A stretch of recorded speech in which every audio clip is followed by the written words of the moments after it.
Welcome to France, where Marseille are on a roll, leaving it late to win at Strasbourg, where PSG are picking up points almost as rapidly as there are injuries, and where Lyon are enjoying their best start to a campaign since they were League champions back in 2008.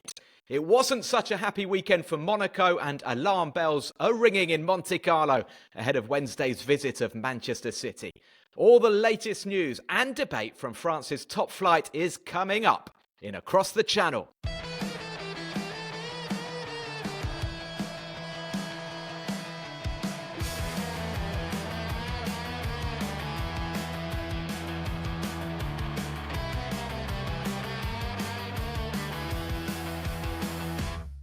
Thank you for joining us again after another dramatic weekend. We had stunning goals, come from behind wins, a famous rapper at the Parc des Princes, and some more controversial red cards.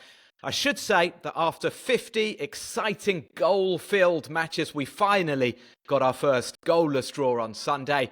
It was dire, it was drab, it was devoid of imagination, creativity and scoring chances. It was Metz 0, Le Havre 0, and yes, I had the honour of commentating that one.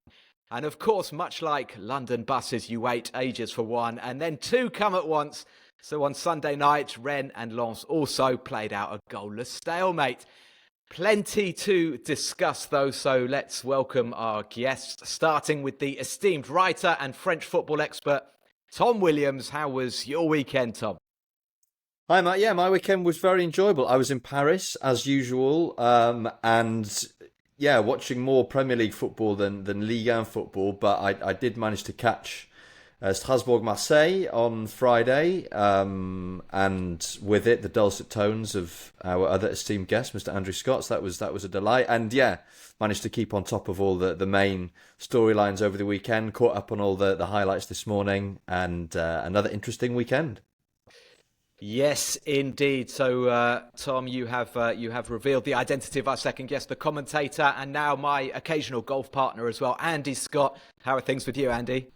Good morning, Matt. Yeah, not too bad, thanks. You know, when I was in Strasbourg on Friday for the game, as Tom indicated, stayed in a hotel where there were no room keys. You had to get the guy at the reception to let you into your room, which is a recipe for absolute chaos, right?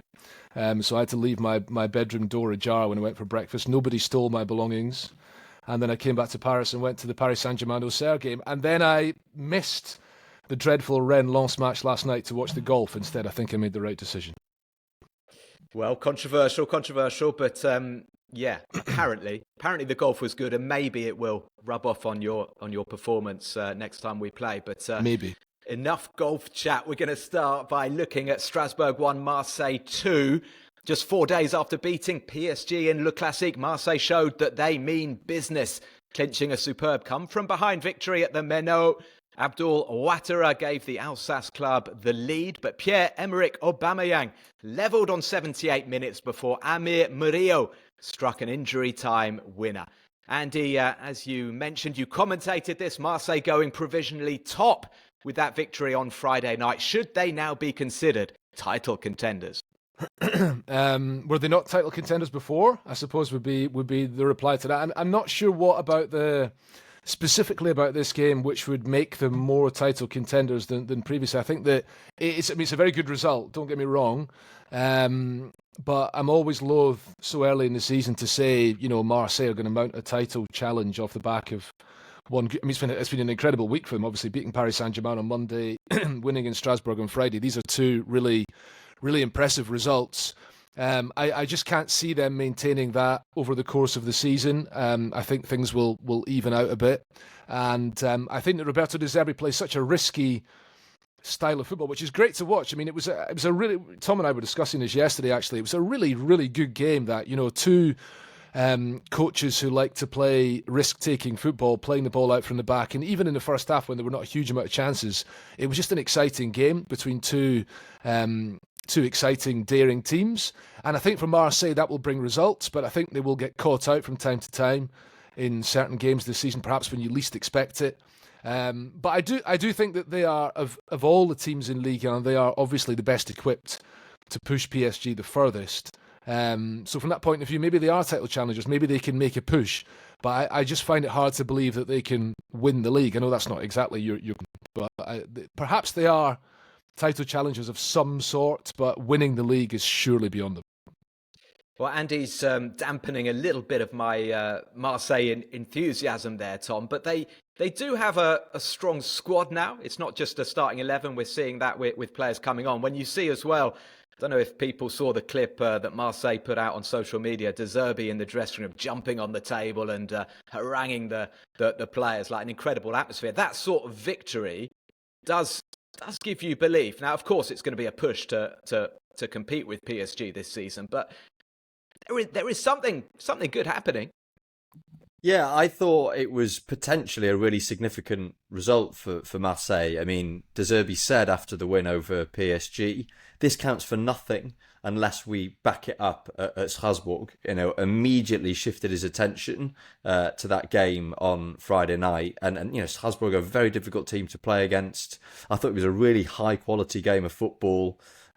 Two teams happy to take risks on the ball in dangerous areas, both committed to their playing philosophies.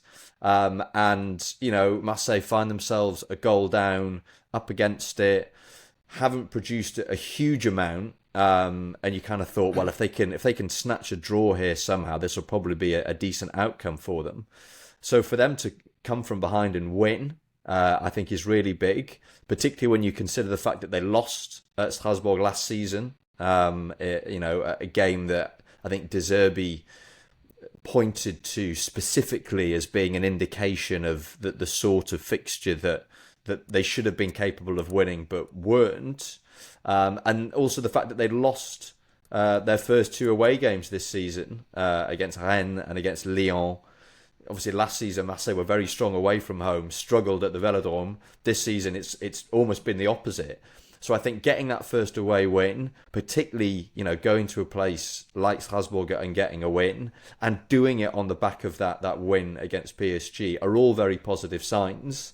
I don't know whether it will provide the foundation for a title challenge, but particularly given all the upheaval that they went through in the summer, it suggests that they're on the right track at the very least. I think what it showed that game, obviously they made a lot of signings in the summer. They have this depth to the squad. I mean, actually, when I think about the game, there was quite a lot of players in the Marseille team who didn't have particularly great nights. I mean, Matt O'Reilly, I thought, struggled to influence the game. I thought Igor Paixão, their most expensive signing, didn't have a fantastic game. I mean, Guiri missed a couple of good chances in the first half, but they managed to hang on in there.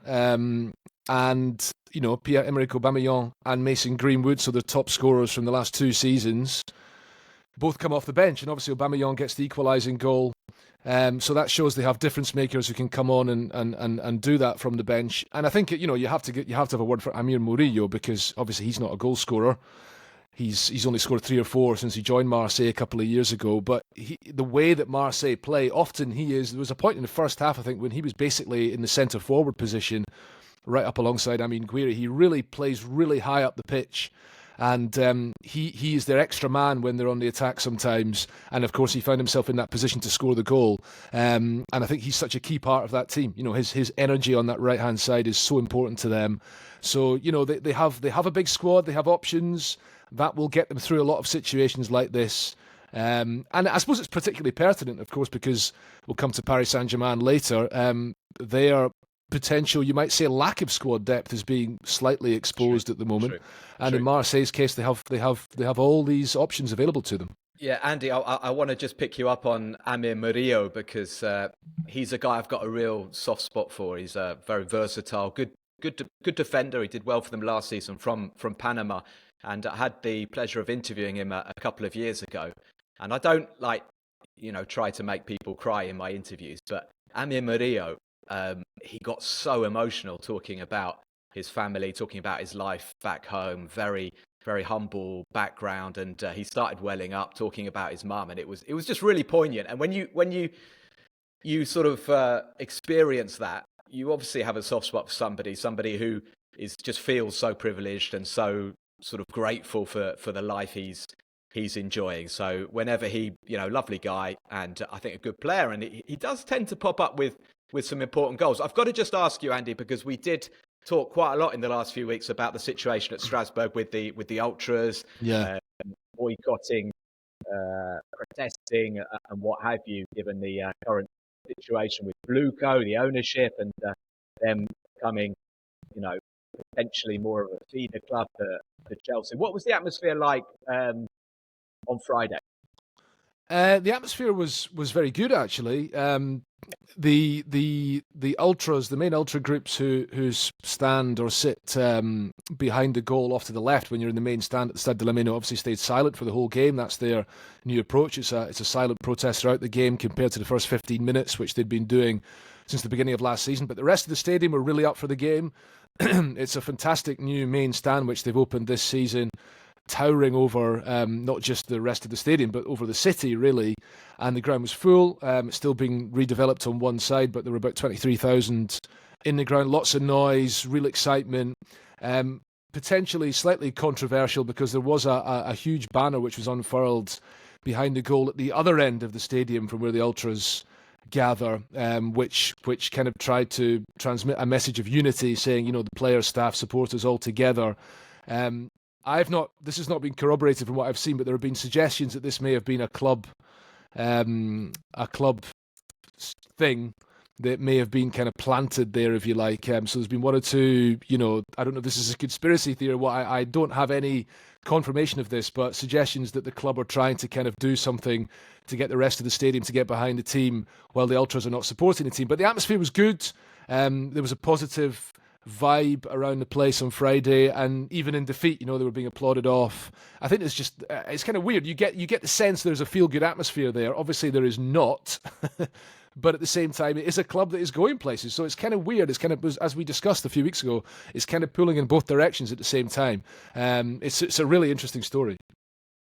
Yeah, I mean, it adds another layer of intrigue to what was already one of the most intriguing subplots in Ligue 1 this season. This accusation that there were fans at that end of the stadium in the East Stand, as Andy mentions, who, been kind of planted there by the club. And there was one social media post in particular, a bunch of, supposed Strasbourg fans who'd been actively supporting the team and having a great time. And then another fan pointed out that they were all wearing official club lanyards and wondered where their accreditation badges had come from. And that tweet promptly disappeared, never to be seen again, apart from in the screenshots of it that had already been taken by Strasbourg fans. So, yeah, I mean, the club appears to have given a helping hand to fan groups who are less hostile to the current ownership situation. And as a consequence, kind of more diehard football fans have tried to cast what happened on Friday as, being nothing more than the work of club stooges. But I think that, there was definitely an element of it that was entirely, natural and spontaneous. And again, we shouldn't forget that, that the Strasbourg fans who are protesting against the ownership model, they are the minority. That I think there's an awful lot of sympathy for them within French football, within the wider football community. But certainly on match day, most Strasbourg fans who go to the stadium are enjoying what they're seeing. Don't have the same kind of issues with Bluco as the ultras do. And this is the next phase in that story, I suppose. So I guess we'll see how things develop over the weeks ahead. I mean, it's one thing to get up for a Friday night home game against a club of the size and stature of Marseille.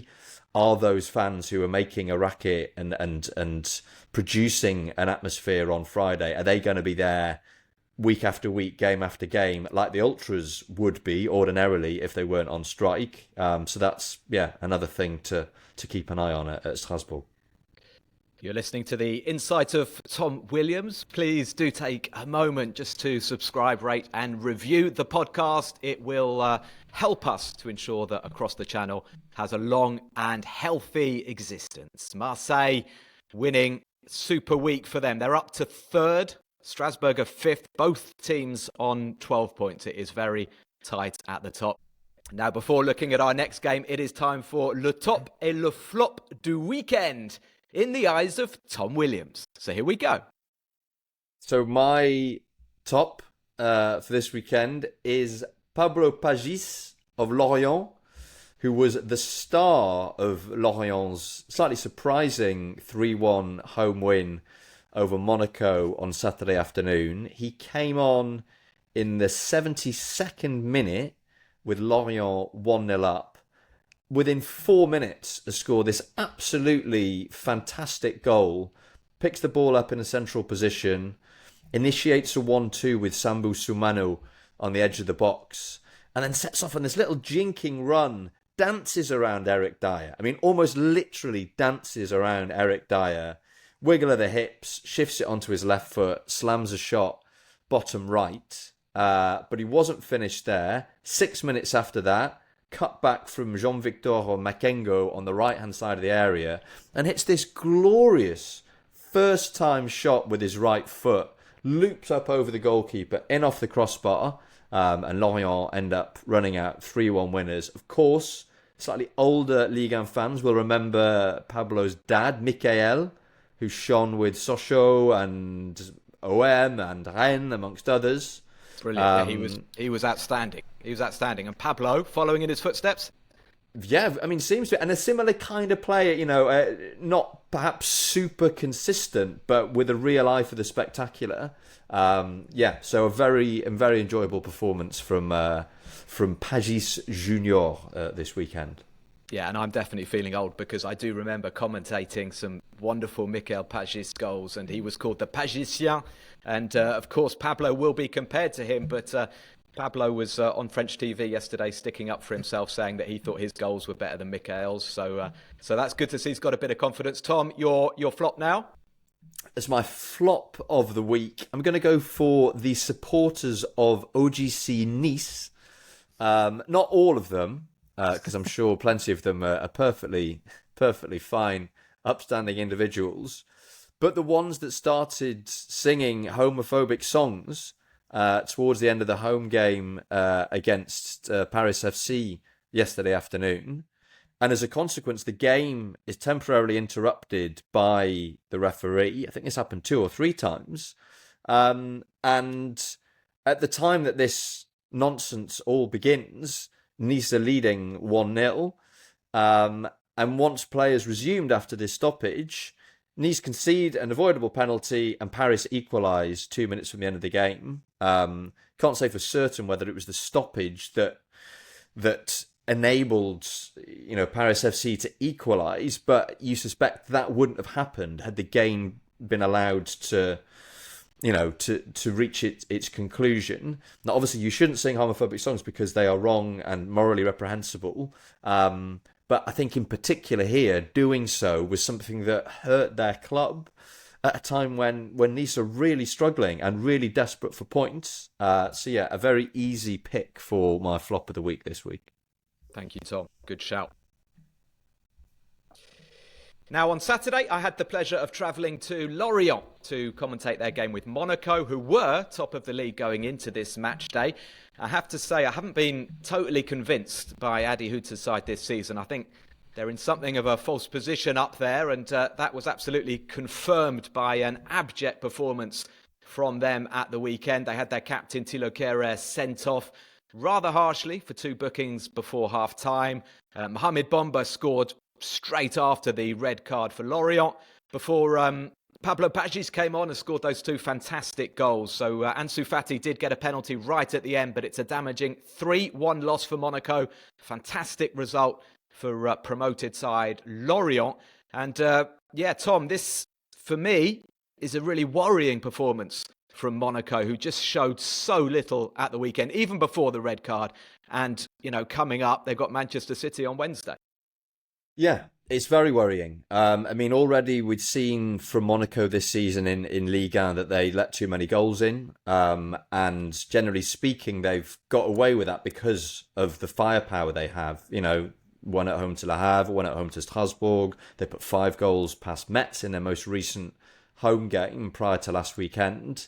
But we saw those defensive problems in that monumentally one-sided 4-1 defeat against Club Brugge in the Champions League, and I was really surprised by that. And obviously, we think about the narrative around Monaco over the summer. They'd had a very good season last season, qualified for the Champions League again. They'd made it to the Champions League knockout round, but they were a very young team, made too many silly mistakes, so they've gone big on bringing in experienced players, Eric Dyer, Lucas Hradecky, Paul Pogba, who's still to make his debut. And the thinking was that would make them a slightly cannier outfit, much more difficult to play against.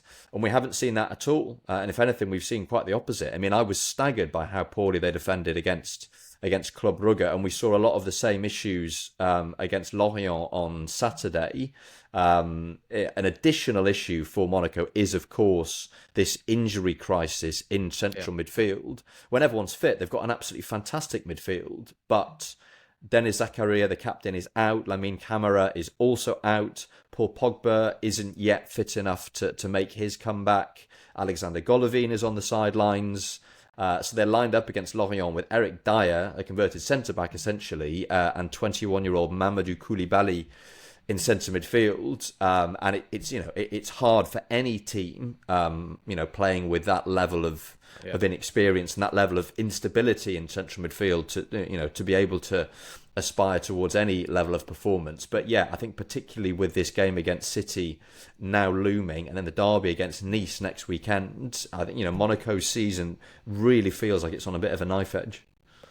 Yeah, it does. I mean, you're absolutely right to talk about the absentees. Manja Zakliush as well was unwell, so you can maybe categorise him as a midfielder. Certainly, he's their creative spark, and they really missed that. They tried playing Jordan Teze as well in midfield. He's a fullback, so it's difficult. But honestly, I have big concerns, reservations about Adi Huta. I know he's had 2 seasons where he's got Monaco into the top 3, but I look at them.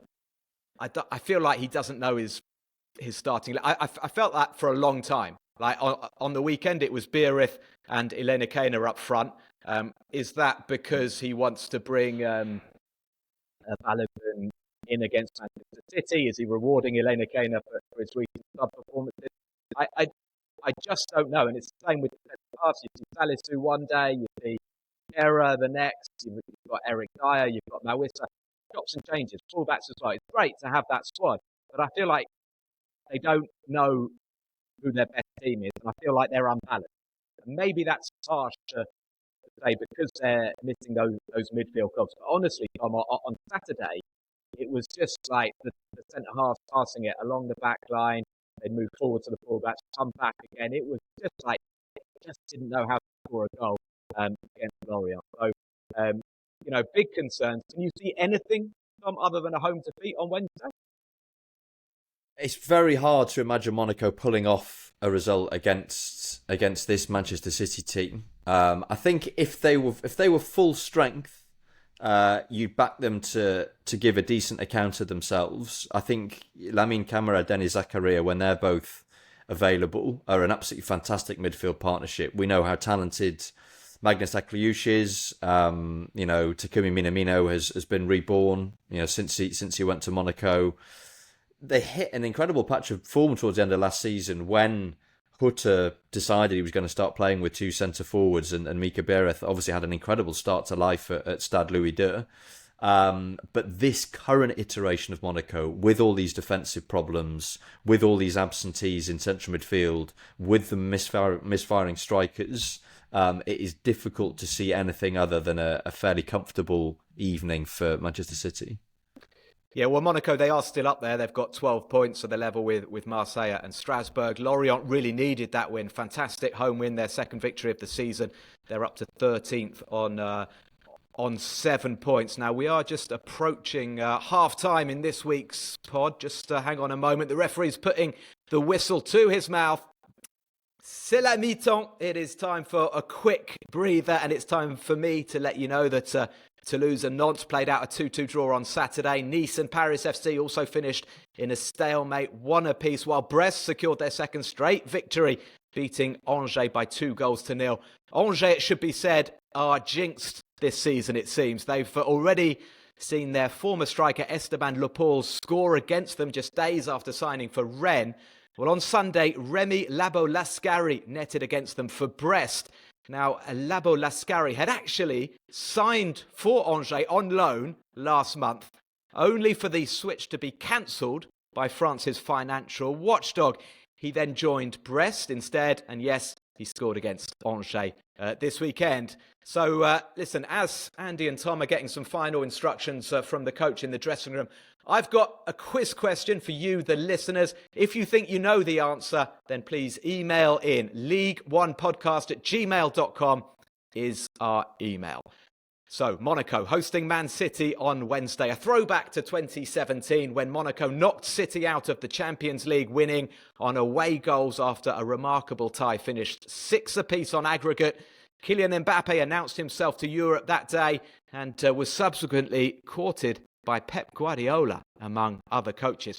But Kylian didn't join City. My question is, which 2 players who featured for Monaco in that second leg did later seal moves to the English club? Tom's putting his hand up. He's not allowed to answer. You're not allowed to look at Google. Just send in your answers, Ligue1podcast@gmail.com, and we look forward to revealing the winners next week.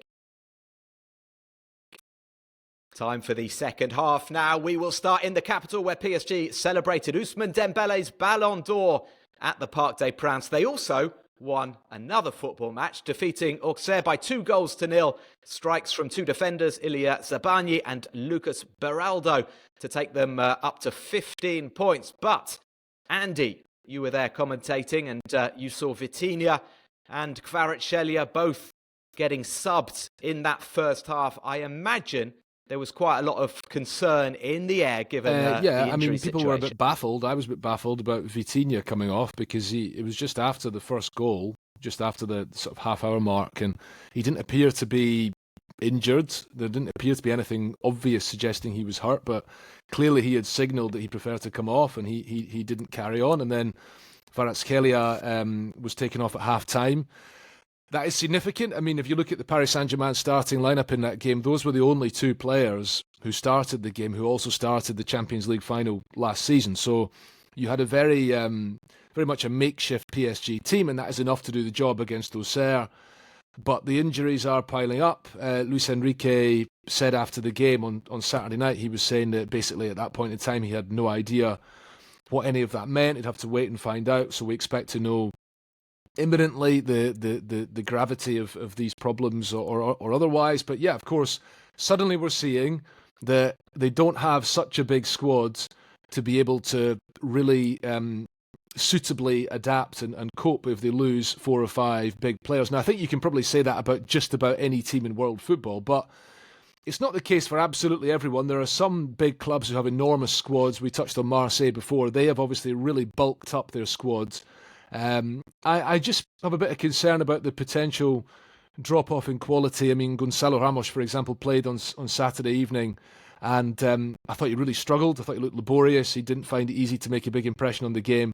And if you take Bradley Barcola out of the starting lineup, he didn't start the game at the weekend. If you don't have Désiré Doué, you don't have Ousmane Dembele, Kvaratskhelia comes off. Obviously, the quality is not the same. No João Neves, no Fabian Ruiz. What's going to be next? Is Achraf Hakimi going to get injured? If they lose Hakimi, they're in big trouble. So, concerns for them. But there's still a long way to go in the season, so hopefully they can ride this out. And when it comes to the second half of the campaign, they'll be in a better position. Yeah, I mean, I think we find ourselves wondering whether this very deliberate decision by PSG not to bulk up their squad is potentially going to backfire on them. I mean, Luis Enrique, like a lot of coaches, Pep Guardiola is one example, doesn't like working with a big bloated squad, doesn't like having loads of players sitting on the bench, twiddling their thumbs, impatiently waiting for some game time. He likes to keep everyone on their toes. And so PSG very deliberately didn't really add much in the transfer window. Obviously replaced their goalkeeper, Luca Chevalier, coming in for Gianluigi Donnarumma. brought in Ilya Zabani to add a bit of backup for Marquinhos. He obviously got his first goal against Auxerre on Saturday night, but that's it. So the squad is no deeper than it was last season. And one of the great successes of PSG's season last time out was the fact that they were able to manage the squad so skillfully. They were able to avoid major injuries to key players. And so, right throughout the second half of the season, and particularly in the Champions League knockout phase, Luis Enrique was able to align his strongest starting 11 for pretty much every game. And all of a sudden, players are dropping like flies, and you wonder whether they're going to be able to sustain that performance level. You can do it if you're missing 2 or 3 first-team players. If you're missing 6, 7 or 8, it becomes a lot more difficult. On the plus side, it means that Luis Enrique is giving game time to some of PSG's academy graduates. So Quentin Njontu, 18-year-old forward, Mathis Jean-Gial, 17-year-old midfielder, both got their first minutes in a PSG shirt against Auxerre. And Njontu has been doing great things in the UEFA Youth League. Had a pop at goal in the second half. Dragged a shot wide from the edge of the box. And I think that's nice for PSG fans, having that identification with academy products. So that's a potential positive side effect of this injury glut. But you look at fixtures they've got coming up in the Champions League, Barcelona, of course, on Wednesday, but also in Ligue 1. I think that the longer this injury crisis goes on, the greater the risk that it ends up having a very harmful effect on PSG's season. Yeah, I mean, it did look as though Vitinha went off as a precaution. It was pretty surprising, though, because he took him off after half an hour, just after Vitinha had set up Zabani for the opening goal. And I think it shows the sort of level of concern that Luis Enrique's got. I think Vitinha, maybe along with Hakimi, is the guy that doesn't seem to get any rest and is hopefully not, but potentially the next in line to pick up an injury. I want to ask you, Tom, what the most worrying sort of area of the team is. They've obviously lost Marquinhos, who's the captain, quite well stocked though at the back there. João Neves is out for a little bit as well. Assuming Vitinha and Fabian Ruiz are okay, they should be all right with Warren Zaire-Emery. So I'm kind of answering the question for you. The attack is looking a bit threadbare because Kvaratskhelia, I think, is going to be absent for a bit. We know that Dembele still out, Desiree Doué as well. It's a lot of players, and also the guys who are coming in are either a little bit raw like Ibrahim Mbaye or struggling like Gonzalo Ramos. And I don't want to answer the whole sort of question for you before I ask this, Tom, but that is what you're alluding to when you say why didn't or could Luis Enrique have strengthened in the summer? It's in that area. Yeah, I mean, I think in midfield, it's perhaps easier for Luis Enrique to rotate, and PSG generally dominate the ball in all of their matches. So I think those midfield absentees are liable to be less costly. But yeah, it's in attack, and I think Gonzalo Ramos probably kind of embodies a lot of the issues in that he is a conventional centre forward playing in a team that is at its best when it isn't playing with a conventional centre forward. We know that he's a fantastic finisher. He's someone who works very hard. He's also very uncomplaining, which is, I think, an important thing to flag, because despite his status as a Portugal international, as a guy who cost, 80-90 million euros, he's not, or doesn't seem to be, complaining about his lack of game time. But he contributes so little to PSG in terms of the collective, both with and without the ball, when you compare him to Dembele. And then, the difference makers, Kvaratskhelia, Doué, Barcola, it's very difficult to replace them like for like, because there's only a handful of players in world football who are as good as those players are. So yeah, I think it would be an attack that would be the main area of concern. I mean, PSG are strong enough, and there is enough of margin in Ligue 1 for them to carry on winning domestic matches without too many issues. But I think in the Champions League, it could be problematic. Well, yeah, I mean, people say that, and you are probably right. But the Ligue 1 lover in me wonders if other teams, stronger teams than Auxerre, can cause PSG problems. We saw Marseille beat them at the Velodrome. Andy's sort of shrugging as if to say no. Matt being, but Andy, you give your thoughts on that. PSG are top, by the way, on 15 points, so they're not doing badly. Give us your thoughts on that, and then tell us more about the whole evening, because there was a lot going on at the park. Yeah, I would just say about Gonçalo Ramos on Tom's point. Luis Enrique looked really unimpressed a lot of the time. A lot of his reactions on the touchline when Gonçalo Ramos was maybe a bit slow, misplacing a pass, taking the wrong decision. He was not impressed, and I think Gonçalo Ramos is probably getting frustrated with himself that things are not happening in the way he wants them to. Something's not quite right, and I think that I was having an exchange with somebody yesterday who was also covering the game, that I find it obviously deeply frustrating the late game on a Saturday, which should be really is being advertised as the main event. You know, this is the big game, prime time Saturday night entertainment.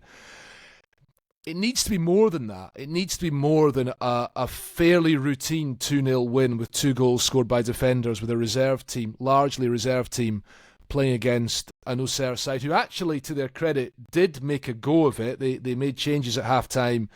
They took off a defender, threw on an extra attacker. They did try, they hit the post, but the gulf between the teams is too big. And the end result of that is a game which kind of leaves a lot to be desired, really. You're kind of left thinking, that could have been so much more exciting than it was. I think you're right. I think there are teams in Ligue 1. I think the level at the top of Ligue 1 is pretty good. I think we're seeing a lot less depth now than we did in the past, but I think there are 5, 6 or 7 teams who are really pretty good. Talked about the Strasbourg-Marseille game being a really excellent game. So yeah, I think Strasbourg come to the Parc des Princes in a couple of weeks' time. That could be an interesting game. You know, Lille away at the weekend could potentially be an interesting game for PSG. So let's see what happens. Andy, I want to hear about PLK. Yeah, in terms of the atmosphere, I mean, listen, I'm 41 years old, so I'm probably on the old side. Let's just stop this nonsense. Like, seriously. No, come on. Like, it's great. Obviously, entertainment, fantastic. I just have a little bit of a thing, like the Ballon d'Or is a huge deal, and it's magnified in France, of course, because the ceremony happens here. It's a prize which was created by French journalists and all that kind of thing. But to me, the Ballon d'Or is given too much importance. And obviously, it's great that PSG wanted to celebrate Ousmane Dembele winning it. I just kind of feel a little bit like maybe we've gone a bit too far. I don't know. That's just my feeling on it. But yeah, there was a good atmosphere at the Parc des Princes, all things considered. Everybody stayed behind. And there was a PLK concert at the end of the match. I don't know, what do you want me to say? Did you listen? A review, please. Which were the standout tracks? I don't really know them. I know PLM, PLS Melu, but PLK. I will say I quite like Jules, the sort of rapper who's synonymous with Marseille. I think he's pretty good. I don't know much about PLK. That does not, for a second, if anybody's listening, does not mean that I prefer Marseille over PSG, anything like that. However, yeah, I mean, it's obviously the whole lifestyle brand thing is very important to PSG. They are, to use a phrase that we associate with another big football club, they want to be much more than a club, right? They're about so much more than just being a football team, and this is all part of that. The glitz, the glamour. Well, we've got the Ballon d'Or. We're going to have a concert with a rapper on the pitch. You know, those are not my footballing values. That's all I can say. I remember once when I was waiting in the tunnel to do some post-match interviews after a Champions League game. This guy was kind of like milling around. He looked like really sort of quite dodgy. You know, he had like quite short hair and all sorts of earrings. I don't think he had a nose ring. Anyway, but I was like, what is this guy doing? Then people started interviewing him, and it turns out it was a guy called DJ Snake who the next week filled out the Stade de France. Yeah. And like I was almost going to say to him, mate, you shouldn't really be here. This is kind of like for professionals. Was he wearing sunglasses? Good job, DJ Snake always has sunglasses on. I think so. He looked like a nice lad, and he was happy about PSG winning. So there you go. Listen, I want to just tell our listeners there is an even easier way now of keeping track of the podcast and all the latest French football news by subscribing to me on Substack. You'll receive the podcast as soon as it's published, plus a weekly newsletter on Ligue 1, and the content will be sent directly into your inbox. It's entirely free of charge. Simply log on to Substack/@Matt Spiro and subscribe. Now, that's out of the way. We had Tom's top and flop earlier. It's time to hand the microphone over to Andy Scott. Le top et le flop du weekend from Andy Scott.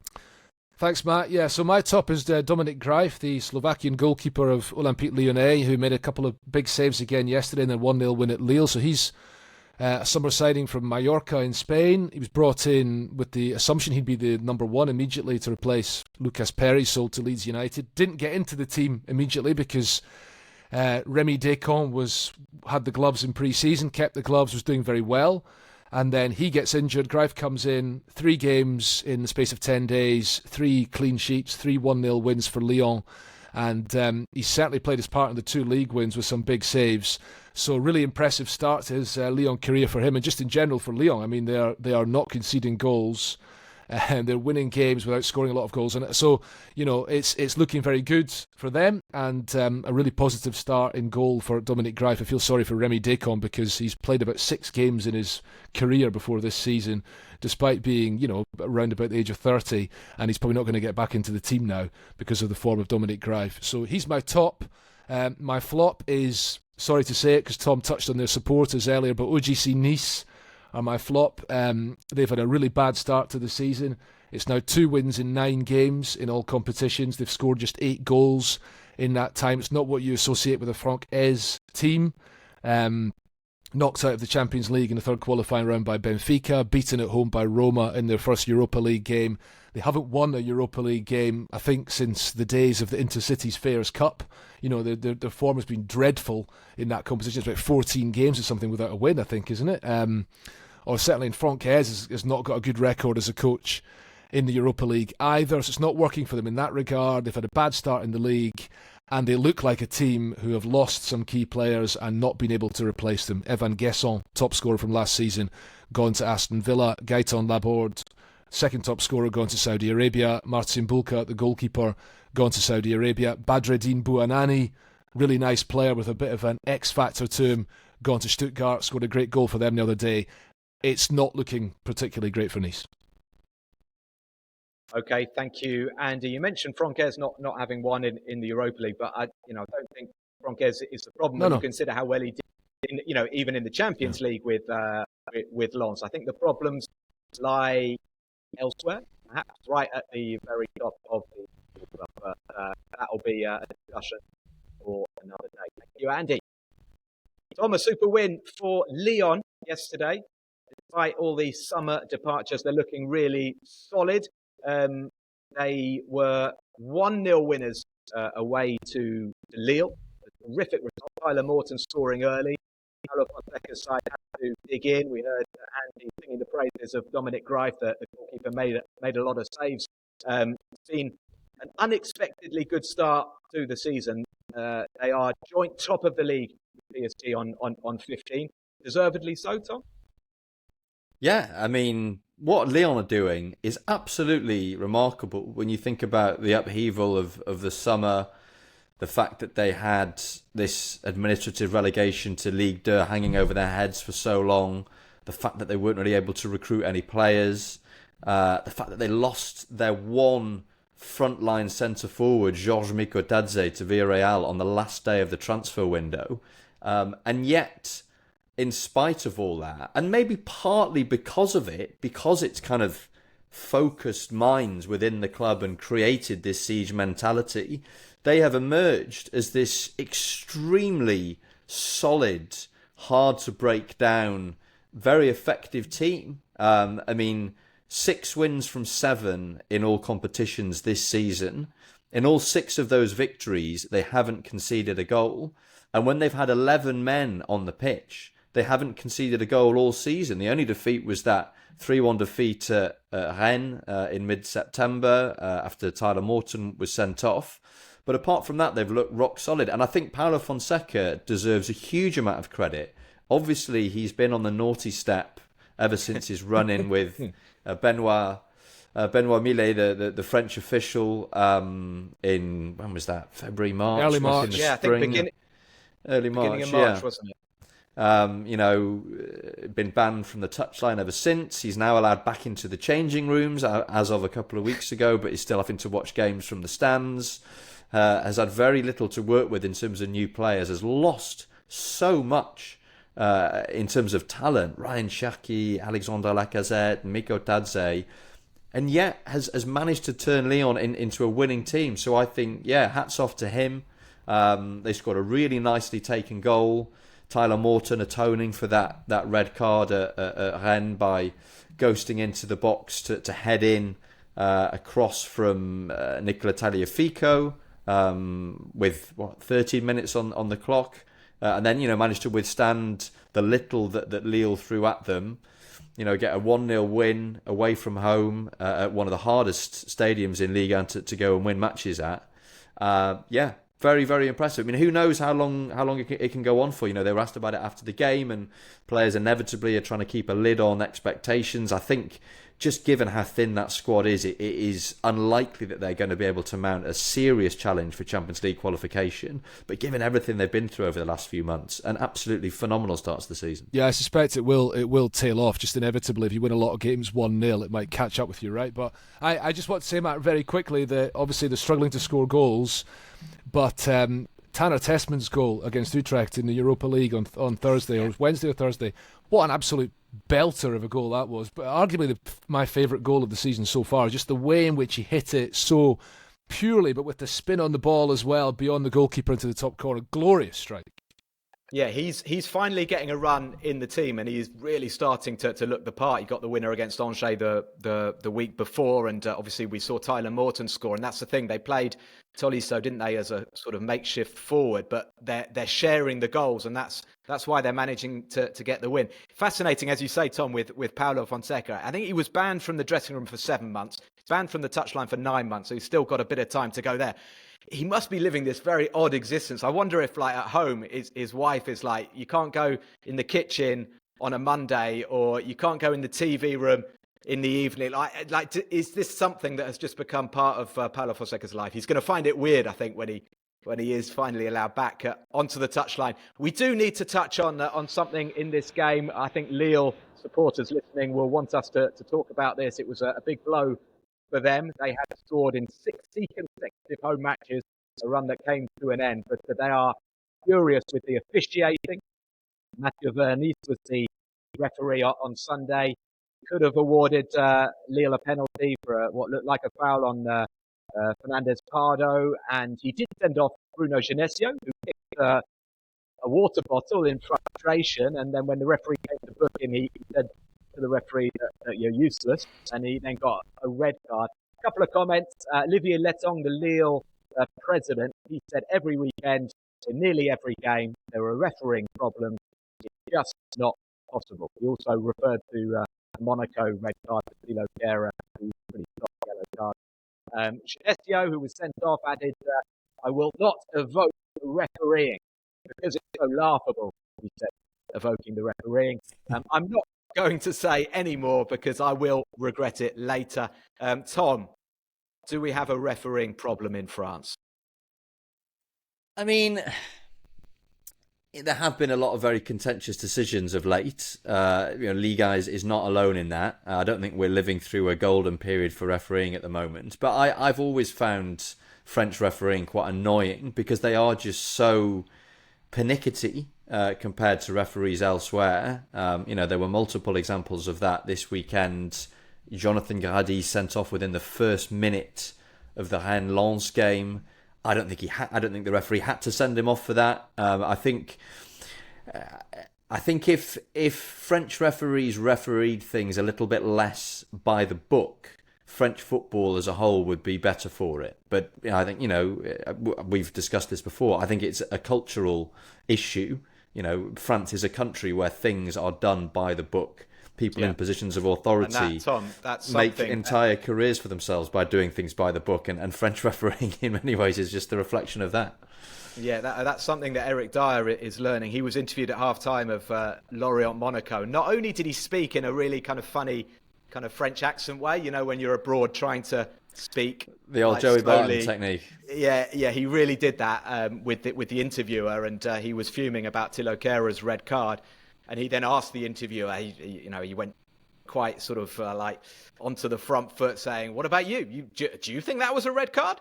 And the interviewer said, "I can't say," which, given that I'm not going to name names, she works for the League's channel, I guess she can't say, or she certainly can't criticise the referee. But, you know, Eric Dyer, Andy, certainly would never have seen anything like that in England, or probably in Germany, because you could look at the two fouls and go, yeah, could be a yellow card, each one of them, but you have to use a little bit of common sense as well, and there was no need to show that second yellow. No, not at all. Absolutely not. And also even the Jonathan Gradit getting a red card in the first minute. I know that the guy's probably running through on goal, but it's practically on the halfway line.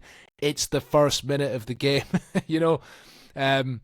There's so many issues with the referees, which can be a bit frustrating. Of course, all I would say is that this is the same in just about every country. In Scotland, people complain about the refereeing all the time. Dare I say, in one of the big games in England yesterday, there was a controversial decision to give a penalty which was overturned, which was absolutely remarkable, regardless of whether it was right or wrong. It was just a remarkable sequence of events.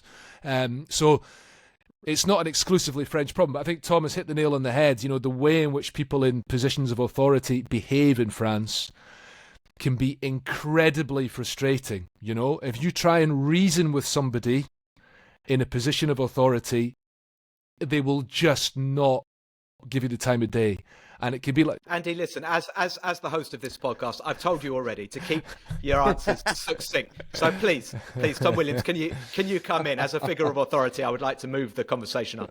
Well, the only thing I was going to say was I actually didn't think the Thilo Kehra red card was all that controversial. I understood why he got booked the second time around. It was quite cynical, holding the player back. I think he knew what he was doing, and he was on a yellow card, so, you know, ergo gets an early bath. But I think the issue is that because there are grievances about French football, every single time because there are grievances about French refereeing, every single time a referee makes a decision, it gets looked at with more scrutiny than it would be if people were more satisfied with the situation. It's like when a goalkeeper is getting it in the neck for making too many mistakes. Every single goal that they then let in, they get blamed for it. So I think what happens now with French refereeing, because it's become such a kind of issue, is that even decisions that aren't all that controversial, we've become so used to kind of picking apart every decision that, you know, we zero in on those ones as well. But also, Matt, very quickly, French referees are held in high regard around Europe. François Letexier refereed the Euro 2024 final last year. Stéphanie Frappart is arguably considered as the best female official in the world game. You know, you see a lot of French referees refereeing big European games. So, you know, they are clearly held in high regard internationally. True. Just a very quick one for you, Tom, because Andy did, I think, make a reference to Victor Gyökeres not getting his penalty in the end on Sunday in that Newcastle-Arsenal game. Tom, I saw you on Canal Plus almost suggesting that was okay insofar as the VAR intervention, Nick Pope getting a touch on the ball. We're not going to analyse that. But surely we're not even going to discuss this, Matt, on a Ligue 1 podcast. No, because my question is that, you know, you went up against Robert Pires, who was furious. That's the French link. So what I want to know is was Robert okay with that? But above all, did Robert celebrate Gabriel's last-minute winner? Yeah, I mean, Robert was as dumbfounded by the penalty call as I think most people were watching the game. And yeah, watching that game in the company of an Arsenal legend like Robert Pires was an absolute treat because he kind of lived it like a supporter would, and could not believe that Arsenal were about to lose this game, having had that penalty overturned. And then there's the equaliser, and we were watching it on this enormous kind of IMAX-sized screen on set at Canal Plus yesterday afternoon. And I had a feeling that Arsenal were going to score the winner, and sure enough, they did. And yeah, Robert Pires celebrated it as ecstatically as I think he celebrated any of the goals that he was actually present for during his long years of service as an Arsenal player. Did he do that sort of finger wagging celebration, or was that not? I think it was more. I think it was just more pure relief. I think it was a kind of both double fist pump over his head kind of job. I'm loving this insight, but we'll have to carry on afterwards because we're going to get complaints about this little Arsenal chat. But it's fascinating stuff. Before we go, Andy and Tom, I'd like you just to very quickly tell us which game you're looking forward to this coming weekend, round 7 in Ligue 1. Which game you're looking forward to and why? Start with you, Andy. Oh, you start with me? I haven't got the fixtures up. So the Côte d'Azur derby for me, a trip to Monaco is always nice. The weather down there at this time of year should be very pleasant, and it's a really important game. Monaco coming off the back of the Champions League game against Manchester City, shipping goals left, right and centre. Nice need to score goals, need to get a result, so the stakes are high and the weather should be good. So Monaco against Nice for me. I'm going to go for Auxerre Lens. Auxerre pretty solid at home. They've beaten Lorient and Toulouse already this season. But Lens having a fantastic season and similar in a way to what we were saying before about Lyon. Lots of upheaval in recent months, losing key players. They've got a new head coach in Pierre Sage. And they've been really impressive. Had that fantastic win in the derby, 3-0 against Lille. Performed extremely well despite being reduced to 10 men in the first minute in the 0-0 draw against Rennes on Sunday night. And if nothing else, another chance to watch Florian Thauvin, who has been absolutely fantastic since he came in. One of the real eye-catching deals of the transfer window. He scored in the win against Lille. He was very impressive again against Rennes yesterday and seems to be really enjoying his football now that he's back in France. Great stuff. That is all we have for this week. Please, everybody, do not forget to subscribe, rate and review us on whatever podcast platform you use. You can also email us on league1podcast@gmail.com. That's league with the French spelling, 1 podcast@gmail.com. If you have any questions that you'd like to put to the team. Thanks again for all of your support from me, Matt Spiro, Andy Scott and Tom Williams. It's time to say au revoir et à bientôt.